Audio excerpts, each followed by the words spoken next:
Hi guys, welcome to The Trade. This is episode 59. Today I am hanging out with my buddies Pat and Pat. So to keep them distinct, just to not confuse myself, let alone everybody else, I've got Patrick McCuen and then I got Pat Grubb. So Pat and Patrick. Thanks for joining me, guys. Yay! Hi, Melanie. So we Pat actually got his camera working this time, so we actually have a face to go with the voice and the name and the personage too. So yay! Yay, technology working at least for a little bit. Yep. All right. Well, we're just gonna hit up this episode. We're just gonna talk about comics industry news. There's just some different things floating around. Of course, we're gonna constantly be bitching about how the weather is and, you know, our current political atmosphere and how it affects us as well. You know, that's always fun. When are we done with this hellhole? All right. So let's hit up, we've got some industry news that's popped up recently. One of those fun little lawsuits, Hasbro versus DC. I'll put links down in the doobly-doo for all our news links so everybody can look them up. But right now, Hasbro is suing DC over the Bumblebee trademark. This has popped up in several different news feeds from Wall Street Journal and a couple of them in their readers section, all the way down to Comics Beat. And we're reviewing the Comics Beat one because it seemed to be rather more precise. But overall, Hasbro is claiming full rights on the name Bumblebee.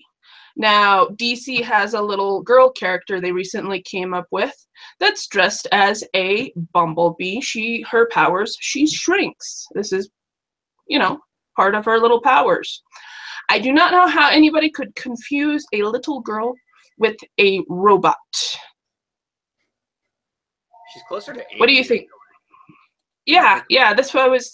Yeah, that's what I was kind of thinking is, you know, if anything, she could be associated with like Ant-Man or some Wasp, you know, or any of those. But again, I don't see any problems in it. At the same time, she's still distinct enough as a character that there's still really no confusion. Yeah, it's just gross. I think that a lot of these lawsuits or it's like they think that, or they'll tell you that they have to protect their IP, and this is just part of that. This is just one of those things they have to do. They don't really, and I think these things are frivolous when they do come up. But the thing is that they have enough money to have frivolous lawsuits, and they just kind of assume that they're going to lose, but they can afford the chance that they won't. And then now the name Bumblebee belongs to them forever. You know, it just dawned on me, and I didn't think of this when we were pre-gaming a minute ago, but a couple of years ago, the copyright came up with Arthur Conan Doyle and Sherlock Holmes, and they were like basically shaking down people for money, and it went to court, and they were like, guess what? You no longer own the rights to Sherlock Holmes, and all of a sudden, by trying to get money out of the other guy, they lost in court, and actually it damaged their. So I mean, oh, wow. I would still think that Hasbro still has nothing to lose per se, but I totally agree that it's, you know, it seems frivolous even to lay people such as ourselves that don't know copyright law. Well, Sherlock Holmes has got to be like public domain, right? Or at least that's what happened. Was it had its copyright had expired and it become public domain. The estate of Conan Doyle and his you know, grandkids, great grandkids that had it up until then were profiting off of it, and technically they still make a profit off of it because they still have some publishing deals set up with the original publishers that made the books. That still make the books, but now everybody else can use that material now to make whatever they want. So make any fan fiction anybody's making, anything like that, that's now up. That's up for grab for anybody to use the character and the ideas of Sherlock Holmes. Now, you can't go and completely reprint the original Sherlock Holmes. They still have that. That was actually ruled in the lawsuit. But anybody that wants to do derivative work, wants to do their own take on it, you know, like that TV show Elementary, the newer Sherlock, BBC's been doing, things like that. That's their own interpretation. It's taking from the source material, but it's also embellishing upon it, putting it in modern times, things like that. They've changed it up enough from the original to be able to make their own work now. It's kind of sad in my mind, too, that this is taking place between a young person's focused comic book is being sued by a children's toy line. You know what I mean? Now, obviously, the stakes are bigger because we're talking about $100 million movies that they're making. But when you just look at it like, oh, so I had Bumblebee when I was a kid. I'm of the age that I would go to the store and ask my mom for a new Transformer, and every once in a while I would get it. So you're talking about Bumblebee from my childhood is attacking a young women's seemingly fun-sounding comic idea, and it's kind of sad.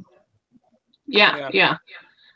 Well, I think my take on it anyways is what they're doing is they're trying to drum up sales.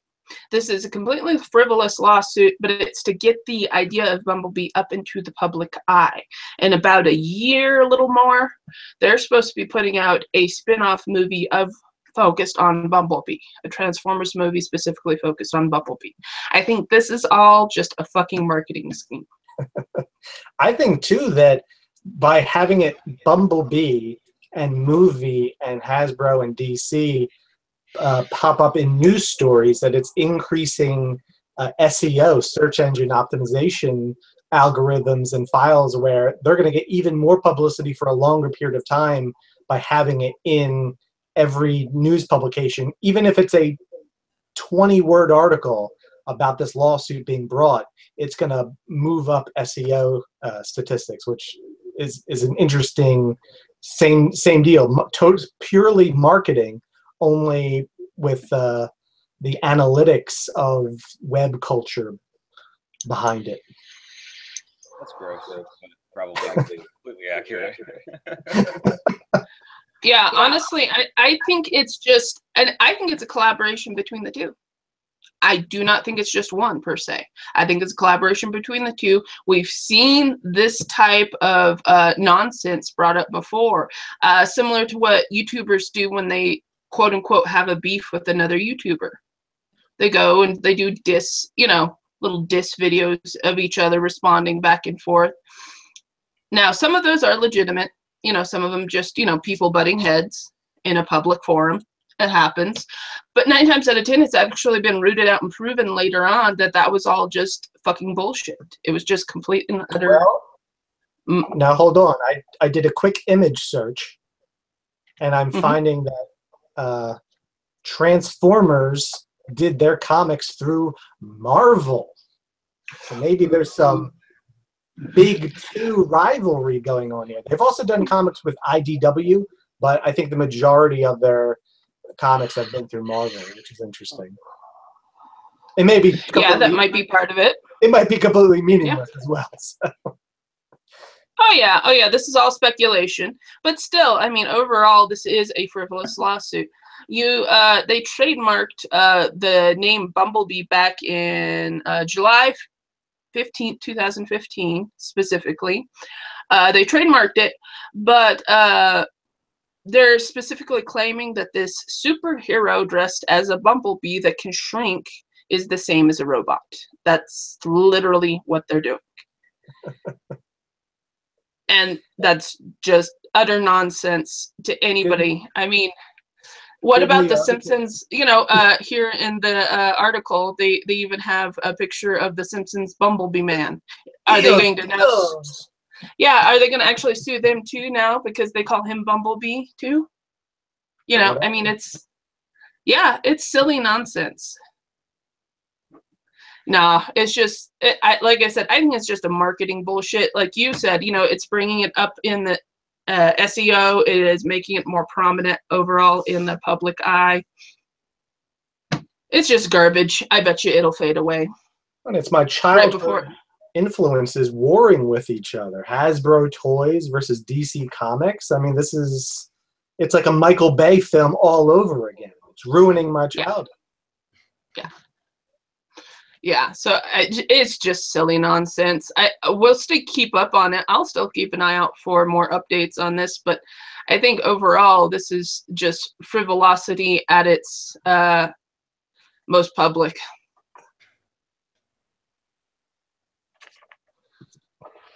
Excuse me. All right, so let's switch over. There's a couple other stories we wanted to just kind of hit up here real quick with everybody. The first one was some basic sales knowledge that popped up through Publishers Weekly. They actually have a comic section in Publishers Weekly. I don't know if anybody knew that. They actually review the market and talk about different books and the overall general aspects of it.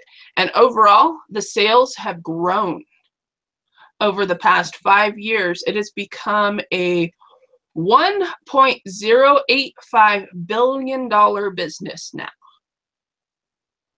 From 5 years ago, it was in the millions. It was about 715 million.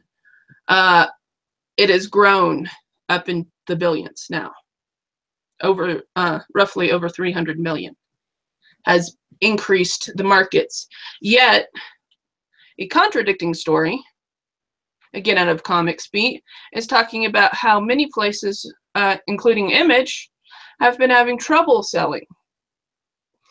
Now, I think this is just because this is the flux of the market, you know. The big guys are starting to decrease. They're starting to deflate in some ways. Some of it's from internal aspects, some of it's from not growing, just keeping on the same material over and over and over again, not introducing too much new to the market. And I think that's where the independents are starting to really step in and get a chunk of the sales, and that's where the growth is, in my opinion. What do you guys think? It makes sense to me because it's weird that the biggest mainstream comics are more or less in the same genre. It's like a traditional thing that we only do because we've always done it. It's Spandex. Like DC and Marvel are like the blockbusters, and then they have these Dark Horse and IDW and stuff that's like, oh, these are our weirder ones, but they're still, I don't know, I just think I think the market is, more people are paying attention to comics because of how big the movies are, but not everybody wants to follow a superhero book month to month. So it would make sense to me if independents are really driving this.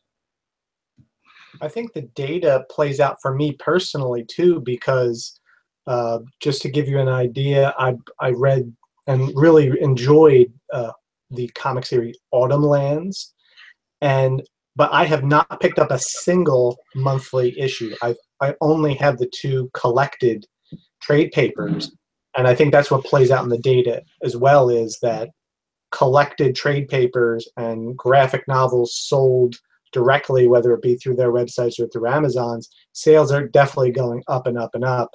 You can't, but as we know too, in the industry, people, so their careers sometimes depend on pre-orders of individual monthly issues. And I think that's what's happening with the Image side of things too, is if they can't convince people to pre-order issues through their local comic shop, they might say, well, this isn't successful and our sales are down. Whereas I wish they would take like the strategy that movie creators have done with like release versus Blu-ray DVD, which is, hey, it doesn't, if we can feel confident in the product, we know we can make money on the back end selling collected editions. And I wish there was more analysis of that in terms of like successful monthly issues versus growth in sales of collected or graphic novels as a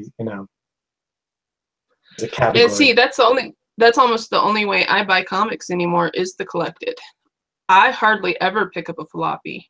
Same. You know, the monthly floppy. Now and again, you know, a brand new series comes out. The first 2-3 issues I'll pick up in floppy because I want to go ahead and get a taste for the story. And it's usually the first 2 or 3 that you do. But then after that, I'll wait until they actually have the first graphic novel collection out to read the rest of it. I was actually talking in a similar mode with another friend of the show, Jake Richmond of Modest Medusa. He was we were talking about how we think webcomics model needs to change as much as the market seems to be changing overall, and going away from floppies. You know, you give everybody a taste, you give them that first issue, 2 issues to get everybody hooked and brought in, but then you actually start doing books, because that's the only spot that anybody's making money. Then that satisfies the market for getting actual story out of it and actually being able to bring you in, even if it's a strip. You know, the strip model with newspapers was daily. You know, so you got something every day out of that strip, at least through the newspapers originally. Now online, you know, if somebody is doing their hard, you know, at least 3 to 5 days a week strip, then you're really getting a lot of story out of that on a regular basis, even if it's silly humor. I think overall the market is just shifting that way, away from this smaller monthly little bite, and sales overall have decreased, so printing costs have increased. Because I don't know about you guys, but I walk in to pick up just a couple of issues and that's already $15-20. Yeah. If I can chime in real quick, I'm going to be tabling at a show called Uticon on October 1st in Utica, New York. And one of the guests that they have there is going to be Kristen Gutznick, who does the Hench Girl comic. And I think she is this great person to look at in terms of what she did. Hench Girl was a web comic, okay, given away for free. Anybody can read it. Then it got picked up, and I don't know if she's the owner of Scout Comics or if Scout Comics is a small indie comic publisher, but then it was being published through Scout Comics. Then it got picked up by Dark Horse. So she's, even though she was giving it away on the web comics model, she had it published by a small indie press and now is being published by Dark Horse. And I think that's a really proof of concept when it comes to, you know, a different kind of model, exactly what you're talking about. Well, that's definitely one, but doesn't hers also fall within the superhero genre? It does, but it's tongue-in-cheek superhero. It's, yeah, but still, it's technically within the superhero genre.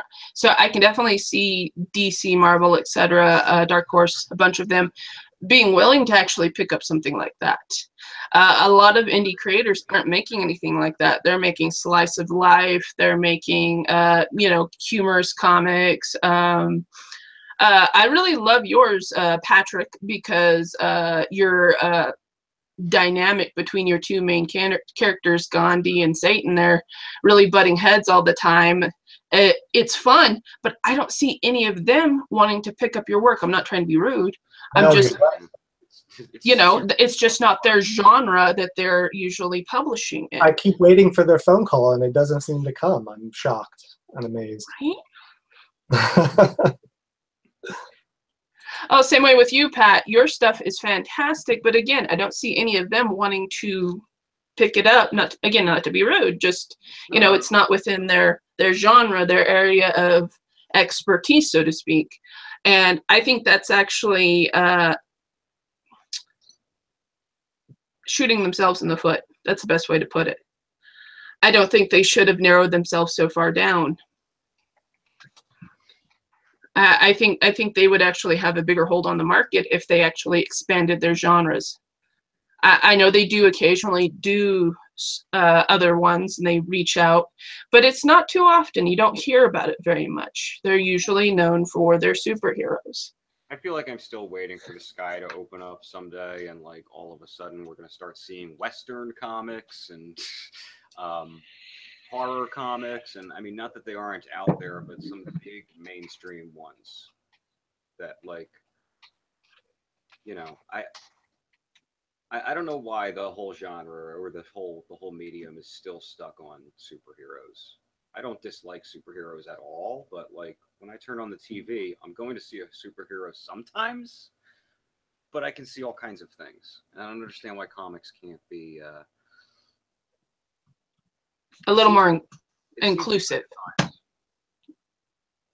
Yeah. And with webcomics, you know, maybe it's a kitty. Sorry.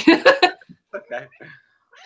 Maybe the audience just hasn't grown yet. Like, we've grown up with webcomics. Like, maybe that day is coming when you start to see more eclectic material. But I don't know. I've been waiting for it for years, I feel like. I think that's partly to do with the general idea of when they were initially going through McCarthyism and whatnot, and banning so much stuff and blacklisting so many things, including horror comics and science fiction comics and, you know, things of that nature. And we're still actually growing out of that bullshit that stifled so much creativity. Yes, Noodles. Yes, you can be on the podcast. I mean, I always look for the counterexample or the silver lining in the cloud or the light at the end of the tunnel. I mean, I think the fact success with like indie comics that are not superhero comics that leapfrog over certain things, like I'm thinking of Ghost World by Clowes that was turned into a movie, got broad, you know, media exposure through being a movie, because someone said, oh, like this is actually good and this could be something that a larger audience would like. There's a comic by Charles Forsman that was adapted into a TV show. I think it's going to be like either on Netflix or Hulu or something like that. So and again, not superheroes. So I'm always fascinated when you see that. I mean, I think you're exactly right. They keep on coming up with TV shows based on superhero concepts, and they throw it against the wall and they see what sticks. And a lot of it does not stick, and then they get canceled, and then they wonder why people are tired of seeing the same old tired superhero stories played out on the screen. So I still have hope, though. Like I said, I think it's just a matter of growing and changing and understanding people's. You don't have to just cater to nostalgia, because that's a lot of the movies, especially in the past, at least 5 years. You know, a lot of that has been built on nostalgia. Yeah, I that whole thing just fascinates me. I feel like you and I have talked about this before. Or maybe I just ranted and raved about it on Facebook for a while. but does it feel like civilization in decline? We just start going back over all old shit. I got into an argument with a bunch of people who were telling me, like, no, nostalgia's always been a part of our popular culture. Which, yes, absolutely, but I just feel like everything now is based on something that was big when we were kids. Right. Have either of you watched the DuckTales reboot yet? Yeah, it's great, isn't it? No, I have not. I haven't seen it. I'm asking for an opinion. Oh, it's great. Yeah? I think it's really, really good. Did you ever watch Gravity Falls? Yes. Yes. It reminds me a little bit of that in terms of the writing. I don't know if they've got any of the same people, but they're taking the basic template of DuckTales, and it's a little more mature. It's a little more, you can feel, you can tell that they're building to some long arcs, which is very exciting. And stylistically, I just think it's a cool looking show. I'm not like down on nostalgia at all, but it's gotten a little conspicuous, right? It's a double-edged sword. I'll agree to that. Well, we have a television show, a Netflix special specifically built around the idea of nostalgia and sci-fi. Oh, no kidding. What's? Yeah, it's called Stranger Things. Yeah. Oh shit! Yeah, no kidding. Yeah. For some reason, I was picturing like a documentary where they talk about this and how it's screwing up all our brains. No, yeah. Stranger Things too. I love that show. Oh yeah, it's fantastic. But they took that idea of nostalgia, you know, tapping into all those different things that we've all loved and grown up with in different aspects, and then added in something new, the little bit of a horror sci-fi aspect to it, which I really love. They took the old and they made it new, and it's good. It's really good. It's not just a rehashing or a reboot. Which I'm not against reboots, but at the same time, they have to be well executed. They really do. I don't find Stranger You know, Things. at least It, you know, Stephen King's It. The original old was a TV show. It was like a couple-part TV show, and overall, for what it did during its time with Tim Curry and whatnot, it was fantastic. But now you actually go back and look at it, and it's kind of terrible. You know. I feel like I've been hearing people say more and more, "Hey, that old It movie sucked." Like they're just figuring it out because the new one is coming out, and they're like, "We've got to rewatch It," and then you watch it, and you're like, "Oh, right." Like, well, I think that was with the casting, at least, that was playing a bit of nostalgia as well, because John Boy, the Waltons, was in that, and I think John Ritter was in that too, if I'm mistaken. So there was some backward-looking nostalgic elements of that made-for-TV movie as well. Yeah, I'm kind of looking forward to the new one because it gives me more of the creep vibe than the old one ever did. Although the old one still gave me a little bit of it, because when Tim Curry looks at you through that little vent, you know, the little sewer vent at you and goes, "Hi," you just go like, "Hi, I'm going this way now." They'll float, Georgie. I'm trying not to get too up for it, but I've heard but so far. You know, at least all the trailers and everything I've seen for it, it actually looks pretty good. It looks like it's going to be well executed. You know, it's got some of the newer FX, you know, tricks to it and whatnot. So that'll definitely heighten it. The cinematography specifically in the old one wasn't as good as it could have been. It looks like a made-for-TV movie, which it is. I reread it does. It recently. It does. I reread it recently, and and shortly after that, I think the trailer for the new one came out, and I was like, "Holy shit, those are the kids! It's them!" Like, just based on that one trailer, it felt like they found the kids from the book. I'm really looking forward to it. Yeah, there's just, I know one aspect they're going to cut from the book and they're not going to show on the special. They should cut it. Yeah. It should only be in the book. Do we all know what we're talking about, and do we need to say? Patrick, have you read it? I've never read the book, but I've seen the TV movie. No, okay. no. Read the book. Yeah. Honestly, read the book. Then you'll know what we're talking about, because I do not want to talk about that out loud. Read all 1,100 pages, and right before, like around page 1,000, you'll know what we mean. That's your homework. I'll have to check that out. Yeah. Get the audio version if anything, because I know there's the audio version.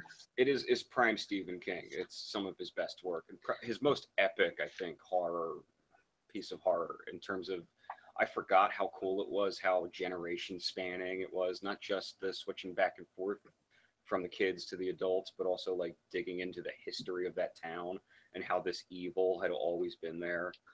And like I don't really spoil it for me. Some of that gets into the movie.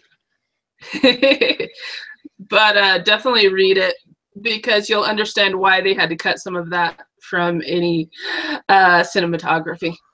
That scene will never be made in any movie ever because it would be illegal. Yes, yes, it would be. Oh, now I'm intrigued. It was King at the height of his cocaine binges too, so yeah. So you can definitely see the influence of the cocaine. He could probably even sniff it off the page if you bought the book. He has said in the past that it was his muse and it was his biggest fan, just like Annie Wilkes in Misery. And the whole book was like him dealing with his addictions, which I find incredibly fascinating. Annie was like this. She was coke. Yup. Oh dear. All right. So to go back to comics, but yeah, no, the idea of nostalgia and building on nostalgia is fine. It honestly is. There'll always be a place in in the market in general for nostalgia-based items. But it doesn't seem like they're letting enough newer stuff come to the surface, at least in my opinion, or a rehashing of the old that makes it new. Stranger Things is one of those rehashing of the old that made it new, that is actually coming forward, which is nice. It's very nice. But I don't think, at least within the big guys, they're allowing enough of these more drama-filled stories, more slice of life ones. There are several out there that I could see that would do fantastic as an animation or as a short film or even a short TV series, like a Netflix series. They could do really good, but I don't see them pushing it. And I see that's where our overall market is going. And that's why I still reiterate that that's where I think that increase in the money has come, is not only with the advent of the newer superhero movies helping to push the market, which I definitely agree with you on that, Pat, but it's also to push the indie guys. I know of more indie guys making more of a living at this, which I think is fantastic. And I don't want to wish necessarily harm to the big guys, but at the same time, if they're going to survive, they need to change. They need to grow in some way. Yep. And I don't think necessarily constantly restructuring themselves is the smart option. Well, I think Marvel and DC, they have the money and the infrastructure that if they are doing things like the writing workshops and stuff like that are very competitive, but seem to be cool things that they're doing with that. But they have the money and the infrastructure that if they wanted to bring up a really promising storyteller and kind of like foster that person's development, they can do that. They choose not to. They basically burn out young talent who then go to Image and say, hey, I'm going to make money doing my own project now, And even Image has the problem of they want everything pre-packaged. They don't want to talk to anyone with an idea for a comic. And they make it that very clear to everyone. They're like, we want a single person or a team that make a pre-packaged product that we can either say, yes, we're going to market you, or no, go away. But I got to be honest. When I go to the comic shop, I get comics from IDW, Boom, Dark Horse. I do buy stuff from Image. Very rarely, if ever, Marvel or DC. I see more and more. I want to give a big shout out to the guys at Alterna Comics that are bringing back $1.50 newsprint comics. I'm loving those. Fantastic. That's really cool. But of all the floppies I get, they're all like small brands that don't even show up on the previews list. Like, how it's like Marvel, DC, Dark Horse, Image, magazines, other. It's like all the ones that I buy are in the other miscellaneous category because they're such small presses, but they're doing really good stuff. Yeah, most of the time I go to the comic book store, I'm like, the first thing that looks like something I haven't seen before is what I will get. you know, the first thing to jump out at me and go, that's weird. I don't know what that is. I'll buy that. Well, as an avid comic reader myself, you know, in general, I'm always going in and I have a couple of my sustained regulars that I like reading, but you know, I'm always up for something new, and it's very rare that I find it, at least on the shelf. I'm always having to order it, and that's part of the sadness. I'm sad. But I'm also having a brand new local comic shop open up too, so we never know if we can actually convince them to start carrying some more independent publishers. Nice. Yay! So as soon as I get my shop opened up here, that new shop, I will pimp them on the podcast here as well. Yay. But, you know, in general, the brick and mortar side, I definitely understand they only have limited space. I mean, you only have limited money to get stock in, and you do want to make the most money off of that stock, and I get it. You need to bring in the regulars that, you know, Superman, Batman, etc., that everybody knows, and that's cool. I get that, you know. But you also need to do a section where it's the unknowns. And it can be small. That's cool.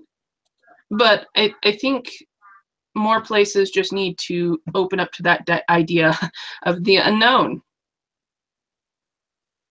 I think we're still, everyone, consumers, distributors, and retailers are still stuck, and this gets discussed all the time, of the model of the pre-orders and the previews magazine.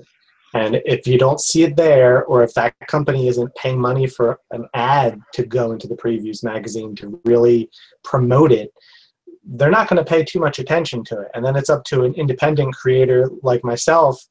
And I'm not aggressive. I don't try to get my books into physical stores. I'll do the occasional show, and I'll hawk my wares online. But at the same time, you know, so if I'm not actively pursuing getting my books in there, and I'm not part of a distribution network where my stuff is getting put into the previews catalog, or if it doesn't have a diamond code that people can order, then, you know, visibility will be low.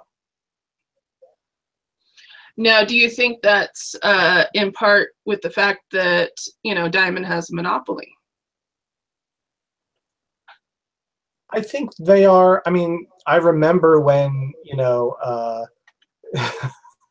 when was it Marvel bought them, like back in like what, the 90s or something like that. Like that was a big deal even back then, because I think people saw the writing on the wall of, and then, you know, if only we knew that Disney was going to buy Marvel 20 years later, we'd all be like, what? Like, what's going on here? It is all becoming corporatized. You know, I think people fall into, just like I was saying before about judging success. You know, what is the rubric or the metric of success of a comic? And for right now, it's pre-orders, pre-orders, pre-orders. And if you don't have a diamond code, they're not going to care much about you. It's up to you to hustle yourself, basically. So I think consumers, you know, lose out in that model as well. Just to throw out another example, a guy by the name of Ben Toll is a comic creator. I think he's like a teacher too. And he did a webcomic called Oyster War. And it was completely free, all online. It was like 140 pages. And then he got it published. He either gets published by First Second or that other press whose name I forget. And now he's getting nominated for awards. It's an awesome comic. It's really cool. So we went from giving it away to bypassing Diamond, bypassing a monthly floppy format, and going direct to a graphic novel to get picked up by a better known, smaller press. But that's the exception to the rule. The rule is there are a billion web comics out there, and there's a lot of people, you know, I'm in it for the long haul just because it's my hobby. It's the way I stay sane. But there's plenty of people that make a webcomic for years and just decide, hey, this isn't really making me money. I'm just going to stop doing it, you know? So they're not getting printed. They're not getting diamond codes. The books that get diamond codes are the people that really hustle and want to get it into distribution, or it's the Marvels, the DCs, it's the superhero comics across the span of publishers. So there's a lot of issues to the whole system of how people consume comics. And it's not all bad. I don't think it should be blown up and leveled to the ground, but I still think consumers are losing out in the long run due to the current system. Well, I want to commend a lady around Portland and Seattle. She's actually started up her own distribution, and she's only doing small press and zines, and she's stocking them herself. She's actually driving to the stores physically herself and stocking the stores herself because she wants to bypass the diamond model. We've actually discussed her several months back. She popped up in the news talking about how she's starting her own distribution because diamond has literally excluded so many of these smaller press guys and made such a high bar that nobody else but the big guys can get into it hardly at all.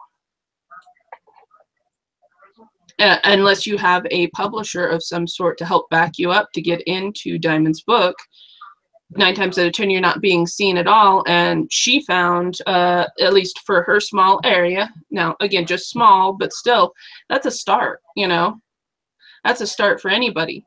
And I'll put links for all her stuff down in the doobly-doo and about that story as well for anybody that wants to look her up as well. I've started making connections with her and several other of the smaller creators that she has actually pimped out over time here, because I didn't know, you know, it's one of those things, it's word of mouth now.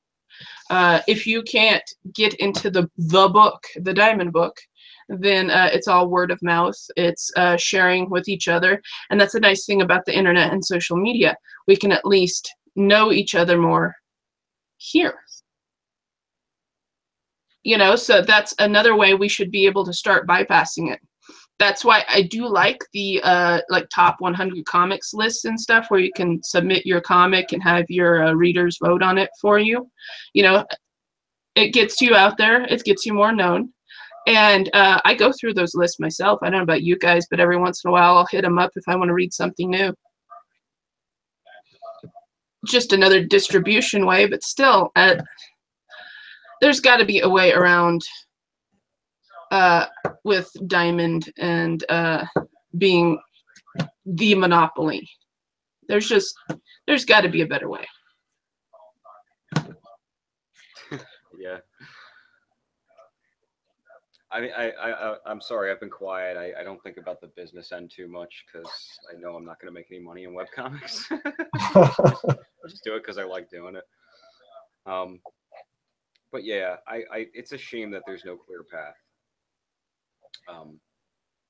to get something original out there that you want people to see. Well, there's one way, and that's to come on the Trade Podcast. That's right. It's true. Oh, good gravy. All right, guys. Well, we've yacked everybody's ear off for not quite an hour here, so I think we can go ahead and wrap her up. So, guys, why don't we go ahead and do a little pimping here? Let everybody know where they can find you and what you got out there. Pat, why don't you go first? All right. First of all, thank you for having me back on. This is always a pleasure. Always welcome. Always welcome. I do a webcomic called Andy Christ, A-N-D-Y, Christ, not Antichrist. It's a pun, get it? But it's about a little boy. He's the son of the devil, but he's not what you expect him to be. He's not this creepy Damien kid.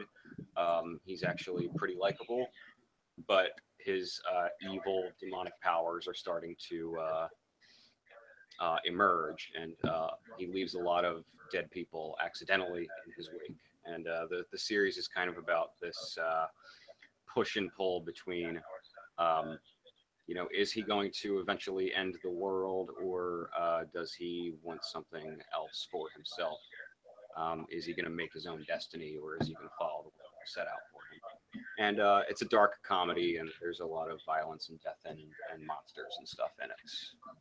So that's Antichrist. It's on it's on andy-christ.com. There's also the Antichrist fan page. You can find it on Facebook just by searching for it, and at Antichrist Comic on Twitter and Instagram. And that's it. All right, Patrick, why don't you let everybody know? Speaking of satanic and demonic characters, I do a comic called The Devil and Mr. Gandhi. You can read it for free at devilandgandhi.com. I also have my first 2 issues here, number 1 and number 2, and I should have issue number 3 available at Uticon Comic Show in beautiful Utica, New York, this October 1st. Most of my social media are same Devil and Gandhi on Twitter, Devil and Gandhi. I don't even think I have an Instagram account. But you can find me everywhere else at inkpuddle.com, at inkpuddle on Twitter. And that's what I do. Fantastic. And you guys, you know me. I'm Melanie. I do the strip ornamental at ornamentalcomic.com. And you can find me on Twitter at Melanie_C or under my art studio on Instagram, Sweetly Dark Art. So thanks again, guys, for joining me. Thank you for hashing out, you know, business and industry news. And we'll talk to everybody again. So see you next month, guys. Bye.